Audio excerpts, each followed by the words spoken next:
வணக்கம். Big topic with Karthik Mayakumar. FCRA இந்த ஒரு மசோதாவை மத்திய அரசு கொண்டு வந்தாங்களா, அவ்வளோதான். கிறிஸ்டியன்ஸ் மத்தியில் ஒரு பெரிய கொந்தளிப்பு ஏற்பட்டுருச்சுங்க. என்னங்க, எங்களோட சொத்தை அபகரிக்க இது போல ஒரு விஷயத்த மத்திய அரசு பண்ணுதோ அப்படின்னு ஒட்டுமொத்த கிறிஸ்டியன்ஸோட குரலை மோகன் சி ராசரஸ் அவர்கள் ஒழிச்சிருக்காங்க. அதை பற்றி பார்க்க போகிறோம். ஆக்சுவலாக என்ன இந்த பில்லு, எதுக்காக இந்தளவுக்கு சிறுபான்மையினர் அதில் கொதிச்சேட ஆரம்பிச்சிருக்காங்க, இது எல்லாத்தை பற்றி நான் பேச போகிற நிகழ்ச்சிக்குள்ள போகலாம்.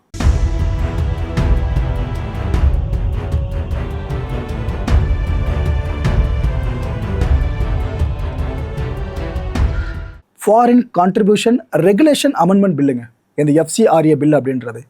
தமிழில் வெளிநாட்டு நிதி பங்களிப்பு ஒழுங்குமுறை திருத்த மசோதா. இந்த மசோதா கடந்த மார்ச் மாதம் 25 லோக்சபாவில் இன்ட்ரடியூஸ் பண்ணப்பட்டுச்சு. ஆனால் அந்த டைமில் நடந்த வாதம் பிரதிவாதம் பார்க்கணுமே காரசாரமாக போச்சு பார்லிமெண்ட்டில். எதிர்கட்சிகள்லாம் கொந்தளிச்சிட்டாங்க. என்னங்க நினச்சிட்டு இருக்கீங்க, இது போலாம் மசோதா கொண்டு வந்துட்டு இருக்கீங்க, அப்போ சிறுபான்மையின் மக்கள் நலன் என்ன ஆகுது, NGOs நிலைமை என்ன ஆகுது, இதெல்லாம் ரொம்ப தப்புங்கன்னு பல பேரும் பேச ஆரம்பிச்சிட்டாங்க. அப்போசிஷன் சைடில் இருக்கவங்க அவ்வளோ பெரிய அமளி துமளியாக போச்சா கடந்த மார்ச் மாதம். ஆக்சுவலாக இந்த ஃபாரின் ஃபண்ட்ஸ் இருக்குல்ல, இதை சார்ந்த ஜென்ரிக்கான ஒரு விஷயத்த சொல்லிடுறேன். வெளிநாட்டில் இருந்து இங்கே பணம் கொடுக்குறாங்களே, அந்த ஃபண்டு உள்ளே வருதுல்ல, இதை நீங்கள் சொசைட்டியை என்ஹான்ஸ் பண்ணுறதுக்கும் ஸ்டாண்டர்ட் ஆஃப் லிவிங் இருக்குல்ல, மக்களோட வாழ்வாதாரம், இதை உயர்த்துறது உதவி பண்ணுறது, இதுக்கு நீங்கள் பயன்படுத்திக்கலாம். அதெல்லாம் ஸ்பெசிஃபை பண்ணி சொல்லணும்னா பள்ளிக்கூடங்களை கட்டி கொடுக்கறது, ஹாஸ்பிட்டல்ஸை கட்டி கொடுக்கறது, அப்புறம் இந்த இயற்கை பேரிடர் ஏற்படும்போது அதில் பாதிக்கப்பட்டிருக்க மக்கள் இருக்காங்களே அவங்களுக்கு ரிலீஃபுக்காக உதவுறது, அதுக்கு நீங்கள் இந்த ஃபாரின் ஃபண்ட்ஸை பயன்படுத்திக்கலாம். ஆனால் எதை பண்ணக்கூடாது தெரியுமா, மதம் மாற்றத்துக்கு, ஒரு மதத்துலேருந்து இன்னொரு மதத்தை மாற்றுறதுக்கு இந்த பணத்தை பயன்படுத்தக்கூடாது. ப்ரோ, நம்ம நாட்டில் என்ன மதம் மாற சுதந்திரம் கூட இல்லையான்னு கேட்டிங்கன்னா, மக்களை தெளிவாக புரிஞ்சுங்க. நம்ம அரசியலமைப்பு அதை சொல்லுது, நீங்கள் விரும்புகிற மதத்தை மாற முடியும், ஆனால் கட்டாயத்தின் பேரில் மாறக்கூடாது, காசு பணத்துக்காக மாறக்கூடாது. உங்கள் வறுமையை பயன்படுத்தி யாராவது மாற சொல்கிறாங்கன்னா அதில் நீங்கள் ட்ராப் ஆகிடக்கூடாது. வித்தியாசம் புரியுதா? அண்ட் இதே ஃபாரின் ஃபண்ட்ஸை வச்சு அரசுக்கு எதிராக எந்த ஒரு ஆக்டிவிட்டீஸ்லையும் ஈடுபடக்கூடாது. அப்படி ஈடுபடுறாங்கன்னா அவங்களுக்கு இந்த ஃபண்டிங்கை நீங்கள் பண்ணக்கூடாது.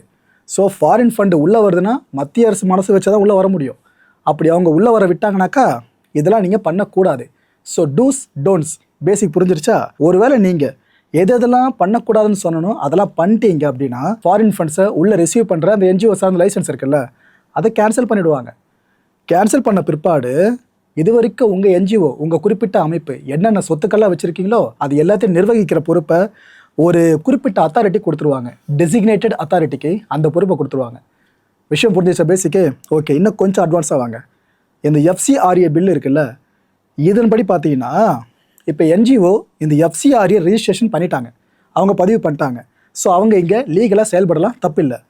அப்படி லீகலாக செயல்படுற அந்த NGO ஏதோ விதியை மீறிட்டாங்கன்னு சொல்லிட்டு ஒன்று அதை சஸ்பெண்ட் பண்ணலாம், இல்லைனா அந்த அமைப்பை கேன்சலே பண்ணிடலாம். அப்படி அதுவும் இல்லையா, ஒட்டு மொத்தமாக அந்த அமைப்போட அடுத்த கட்ட உரிமத்தை ரெனியூ பண்ண முடியாத அளவுக்கு ஒரு முற்றுப்புள்ளியை வச்சிடலாம், விதியை மீறிட்டீங்க அப்படின்னா.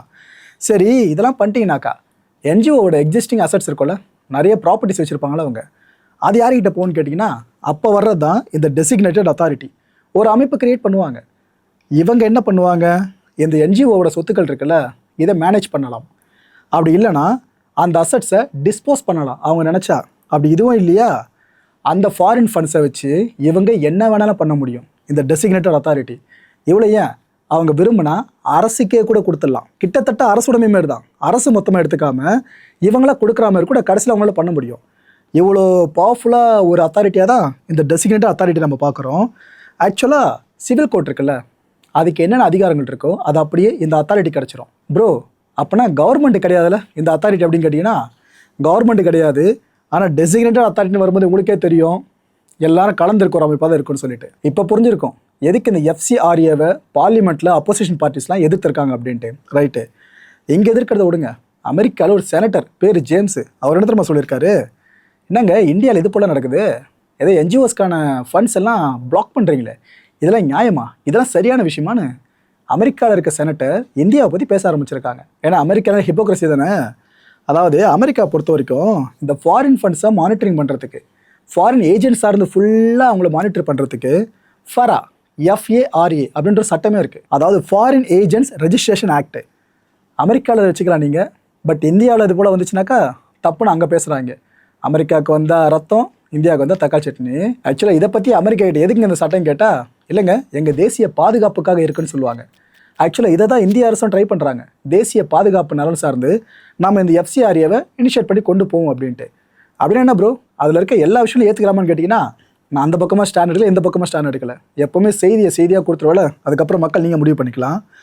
சமீபத்தில் நம்ம தமிழ்நாடு சட்டப்பேரவையில் கவனிச்சிங்களா, இந்த FCRAவை திரும்ப பெறணும்னு சொல்லி மத்திய அரசுக்கு எதிராக ஒரு தீர்மானம் கொண்டு வரப்பட்டு நிறைவேற்றவும் பட்டுச்சு தாவேக அரசில். அமைச்சர் ராஜ்மோகன் இருக்கார்ல, அவரை பணத்திரமா பேசினார். ஆக்சுவலாக இந்த மசோதாவால் சிறுபான்மையினரோட கல்வி, சமூக நல நிறுவனங்களோட செயல்பாடுகள் இதெல்லாம் பாதிக்கிற ஆபத்து இருக்குங்க. ஸோ இப்போதைக்கு இந்த மசோதாவை வாபஸ் பெற்றுட்டு சம்மந்தப்பட்டவங்க கிட்ட விரிவாக ஆலோசனை பண்ணி மத்திய அரசு முடிவெடுக்கணும் அப்படின்னு அமைச்சர் ராஜ்மோகன் பேசியிருந்தார். அப்படின்னா ஆலோசனை பண்ணல அப்படின்னு கேட்டிங்கன்னா பண்ணியிருக்காங்க, மத்திய அரசு பண்ணியிருக்காங்க. அதுவும் டைரெக்டாக யார் தெரியுமா, மத்திய உள்துறை அமைச்சர் அமித்ஷா இருக்கார்ல, அவர் பண்ணார். கடந்த ஜூலை மாதம் 6ஆம் தேதி ஆரம்பித்தாங்க மீட்டிங்கு. அதாவது அமித்ஷா அவர்கள் தலைமையில் 4 முறை மீட்டிங் நடந்திருக்கு. அதுவும் யார் யார்கிட்ட, கிறிஸ்டியன் குரூப்ஸ் இருக்காங்களே அவங்கக்கிட்ட என்னென்ன கன்சர்ன் இருக்குது உங்களுக்கு அப்படின்னு கேட்டிருக்காங்க. எத்தனை முறை? 4 முறை. கடந்த ஜூலை 6லேருந்து இப்போ வரைக்குமே நடந்திருக்கு. இப்போ கடைசியாக நடந்த அந்த 4வது கூட்டம் எப்போன்னு பார்த்தீங்கன்னா கடந்த 6ஆம் தேதி நடந்துச்சுங்க. இது ஆக்சுவலாக பார்லிமெண்ட் ஹவுஸ் காம்ப்ளெக்ஸ் இருக்குல்ல, அங்கே நடந்த மீட்டிங்கு. இதில் இந்த கேத்தலிக்கு, ப்ராட்டஸ்டண்ட்டு, அப்புறம் ஆர்த்தடாக்ஸு இந்த பிரிவுகளை சேர்ந்த டெலிகேஷன் கிட்டத்தட்ட 18 பேர் கொண்ட டீம் அவங்க அழைக்கப்பட்டு அவங்ககிட்டையும் கேட்கப்பட்டிருந்துச்சு என்னென்ன கன்சர்ன் உங்களுக்கு இருக்குது அப்படின்ட்டு. ஸோ மீட்டிங்ஸ் நடந்திருக்கு. அப்படின்னா என்ன ப்ரோ, மீட்டிங்ஸ் நடந்துட்டாலே அவங்க சொல்கிற கன்சர்ன் எல்லாத்தையும் மத்திய அரசு ஏற்றுக்கிட்டு இந்த மசோதா கொண்டு வர போகிறாங்க அப்படின்னு கேட்டிங்கன்னா அதை நீங்கள் கேரண்டியாக சொல்லிட முடியாது. அவங்க கொடுக்குற இன்புட்ஸில் 100ல் எல்லாத்தையும் ஏற்றுக்கிறது கஷ்டம்தான். அந்த ரியாலிட்டி உங்களுக்கே தெரிஞ்சிருக்கும். Okay right. கிறிஸ்டியன் ஆர்கனைசேஷன்ஸ் இருக்காங்களே அவங்க ஃபுல் பிளெஜ்டாக ஒரு கேம்பெயினை சோஷியல் மீடியா முழுக்க ரன் பண்ண ஆரம்பிச்சிட்டாங்க. பிகாஸ் அவங்களுக்கு நல்லா தெரியும்ல, இப்போதைக்கு சோஷியல் மீடியா தாக்கம் தான் உலகம் முழுக்க ஹெவியாக இருக்குன்னு சொல்லிட்டு. யூடியூபு, ஃபேஸ்புக்கு, வாட்ஸ்அப், இன்ஸ்டாகிராம்னு இத்தனை பிளாட்ஃபார்ம்ஸில் கிறிஸ்டியன் அமைப்புகள் பல பேருமே இந்த விஷயம் தப்புங்க, இந்த பில்லு, இந்த FCRA இது உள்ளே வந்துருச்சுன்னா கிறிஸ்டியன்ஸுக்கு பெரிய ஒரு ஆபத்து ஏற்படும், மற்ற சிறுபான்மையினருக்கு பெரும் ஆபத்து ஏற்படும். பாஜக அரசில் இதெல்லாம் பார்க்குறது தானே நம்ம அது இதுன்னு கேம்பெயினை ரன் பண்ண ஆரம்பிச்சிட்டாங்க. இன்ஃபேக்ட் இந்த FCRA பில்லை மத்திய அரசு திரும்ப பெறணும்னு அவங்க அழுத்தம் கொடுக்க ஆரம்பிச்சிட்டாங்க. கேம்பெயின் அப்படி ரன் ஆகிடுச்சு. அதில் ஒரு எக்ஸ்டென்ஷன் சொல்லுவா என்னென்னா, மோகன் சி லாசரஸ் ஆக்சுவலாக கிறிஸ்தவ மக்களுக்கு இவரை பற்றி நான் சொல்லி தான் தெரியும்னு அவசியம் கிடையாது. பிரசங்கம் பண்ணுறதுல டாப் லெவலில் இருக்கவர். இவர் சார்ந்து ஃபாலோ பண்ணுறவங்க இன்றைக்கும் உலகம் முழுக்க இருக்க தான் செய்யுது. அந்தளவுக்கு நல்லா சூப்பராக பேசுவாப்பில் மாற்று கருத்து இல்லை. என்ன இவர் சார்ந்த விமர்சனங்களை பல பேருக்கு இருக்கும். சரி அதை விடுங்க. இவர் இந்த பில்லை பற்றி ஒரு விஷயம் பேசியிருக்காரு மக்கள் முன்னிலையில். என்ன தெரியுமா சொல்லியிருக்காரு? அதில் குறிப்பிட்டு சொல்லணும்னா, கிறிஸ்தவர்களோட சொத்துக்களை பறிக்கிறதுக்கு முயற்சி நடந்துக்கிட்டு இருக்கு. RSS அதிகாரியை அவங்க நியமிப்பாங்க. அதை நான் சொன்ன பார்த்தீங்கன்னா ஒரு அத்தாரிட்டி, ஒரு அமைப்பை கிரியேட் பண்ணுவாங்கன்னு. அதில் இவங்க நினச்சா RSS மெம்பர் ஒருத்தர் கூட லீடராக போட்டுருவாங்க. அப்படி வர்றவர் என்ன பண்ணுவார், கிறிஸ்தவர்கள் சொத்தை எடுத்து ஏலம் போட ஆரம்பிச்சிருவார். அப்படி ஏலம் விட்டு அதுக்கப்புறம் என்ன நடக்குதோ அவங்களே முடிவு பண்ணிப்பாங்க. ஸோ நம்ம சொத்தை அவங்க பயன்படுத்துறதுக்கான தந்திரம் தான் இந்த சட்டம்னு சொல்லியிருக்காருங்க. இந்தியாவை ஆள்பவர் கர்த்தர், இந்த அரசும் எம்பிக்களும் இந்தியாவை ஆட்சி பண்ணலை அப்படின்னு பேசியிருக்காரு. இவ்வளோ விஷயத்த சொல்லியிருக்காருல, இதில் ட்ரிகரான பல ஹிந்து அமைப்பு நேரத்தில் நம்ம சொல்ல ஆரம்பிச்சிட்டாங்க, எங்கள் ஒரு மேலே ஆக்ஷன் எடுக்கணுங்க. என்னங்க இது போலாம் பேசியிருக்காரு. அந்த சட்டத்திட்டம் சார்ந்த இந்த மசோதாவில் என்ன விஷயங்கள் இருக்கோ அதை சொல்லலாம்லங்க.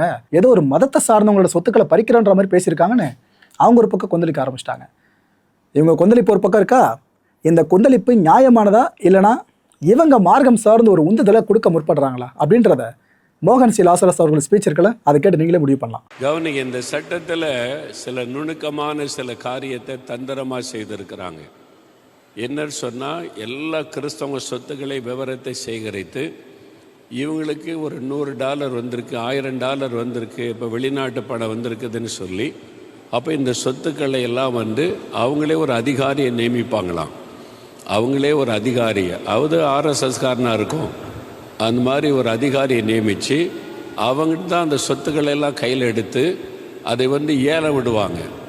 அதை ஏலம் விட்டால் கார்ப்பரேட்டுகள், RSSகார, இந்து முன்னணிக்கார அதை எடுத்து நம்முடைய சொத்துக்களை அவங்க பயன்படுத்தி கொள்ள. இதுதான் தந்திரமான ஒரு சட்டம். இதுக்குள்ளே இருக்கிற முக்கியமான ஒரு காரியம் நல்ல விளங்கி கொள்ளுங்க. கர்த்தருடைய சொத்தை திருடுவதற்கு இந்த அரசாங்கம் முயற்சிக்கிறாரு. எல்லா ஸ்கூலு, காலேஜு கர்த்தருடைய சொத்து, CMC கர்த்தருடைய சொத்து, சபைக்குள்ளது அதை திருடி அதை கார்ப்பரேட்டுகளும் இது மாதிரி RSகாரங்களை எடுத்து அவங்க இஷ்டத்துக்கு பயன்படுத்துகிற சூழ்நிலையை அந்த சட்டத்தை மூலமாக கொண்டு வர்றாங்க.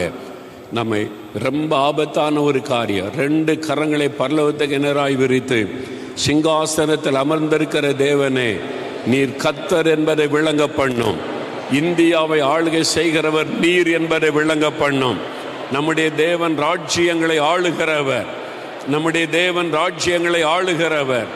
இந்தியாவை ஆளுகிறவர் கர்த்தர் என்பதை விளங்க பண்ணணும். இந்த அரசாங்கம் அல்ல, இந்த எம்பிக்கள் அல்ல, இந்த பாராளுமன்றம் அல்ல, வானத்தை பூமியை உண்டாக்கின தேவனே ராஜ்யங்களை ஆளுகிறவர். இதை கர்த்தர் வெளிப்படுத்தியே ஆக வேண்டும். தேவனே, எல்லாம் ஜெபிங்க. தேவனே, உம்முடைய சொத்துக்களை கை வைக்கிறாங்க, உம்முடைய சொத்துக்கள் மேல கை நீட்டுகிறாங்க.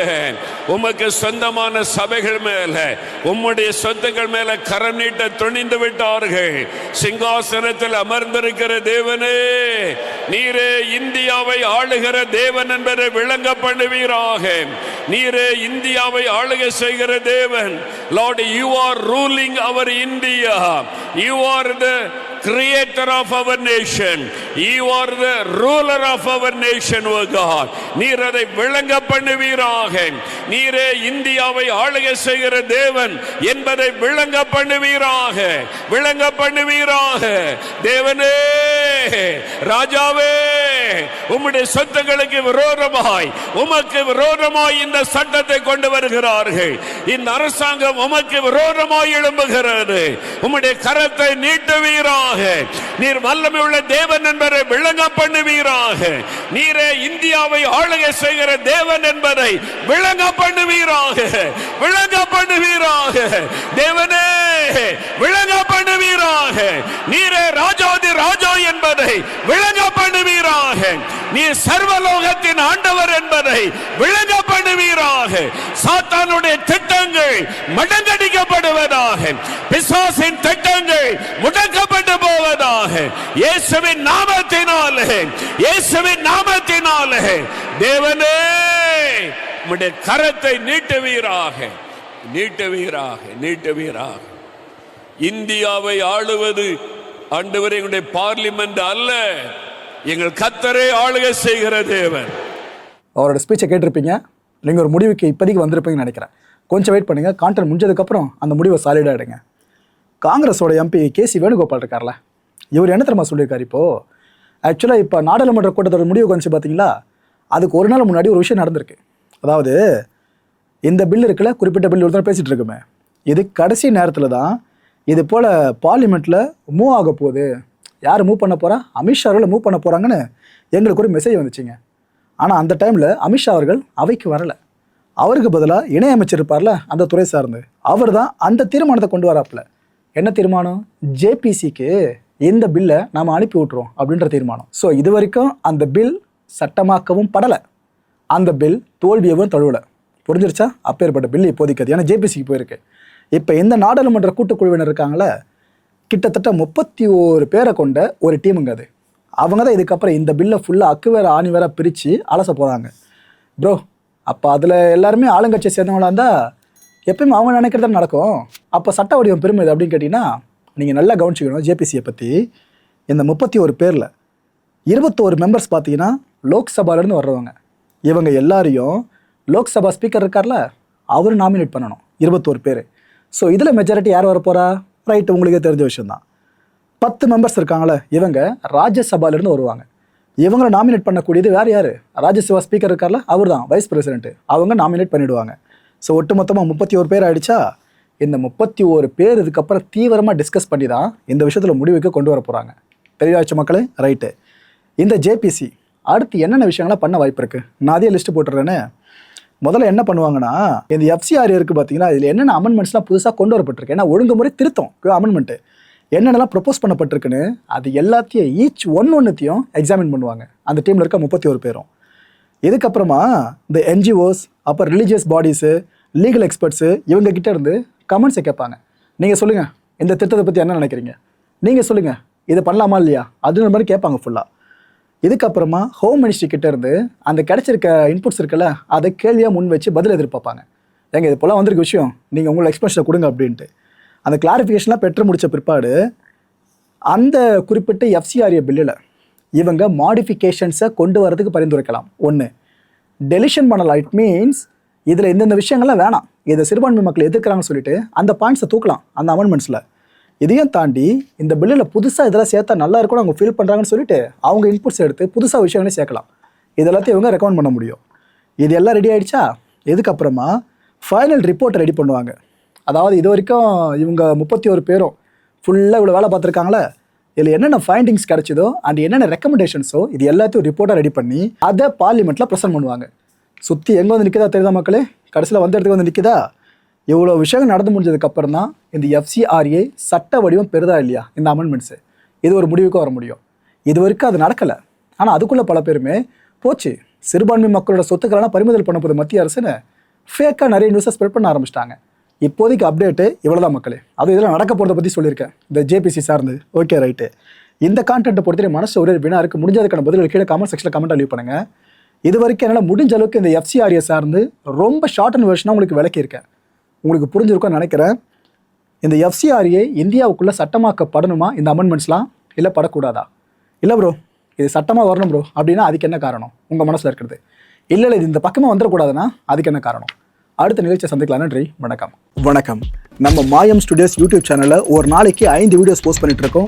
எல்லா வீடியோஸ்க்கான நோட்டிஃபிகேஷன் உங்களுக்கு வரணும்னாக்கா சேனலை சப்ஸ்கிரைப் பண்ணிட்டு கீழே ஒரு பெல் ஐக்கான் இருக்கும், ஆல் நோட்டிஃபிகேஷன், அதை கிளிக் பண்ணிடுங்க. அதை கிளிக் பண்ணால் மட்டும்தான் நான் போடுற வீடியோஸ் ஒன்று நீங்கள் பார்க்க முடியும். அண்ட் மாயம் ஸ்டுடியோஸ் போலவே மாயம் பக்தி அண்ட் மாயம் லைஃப் ஸ்டைல் இந்த சேனல்ஸையும் சப்ஸ்கிரைப் பண்ணிடுங்க. சப்ஸ்கிரைப் பண்ணிட்டு மறக்காம பெல் ஐக்கானை கிளிக் பண்ணிடுங்க, ஆல் நோட்டிஃபிகேஷன் கொடுத்துருங்க. யூடியூபை தாண்டி அடுத்தடுத்த அப்டேட்ஸ் நீங்க தெரிஞ்சுக்கணும் அப்படின்னா நம்ம மாயம் ட்ரெண்ட்ஸ் ஃபேஸ்புக் பேஜை ஃபாலோ பண்ணிடுங்க. கூடவே மாயம் ஸ்டுடியோஸ் 9 என்ற இன்ஸ்டாகிராம் பேஜையும் ஃபாலோ பண்ணிக்கங்க. இது எல்லாத்துக்கான லிங்க்ஸையும் கீழே டிஸ்கிரிப்ஷன் பாக்ஸில் கொடுத்துருக்கேன். நன்றி.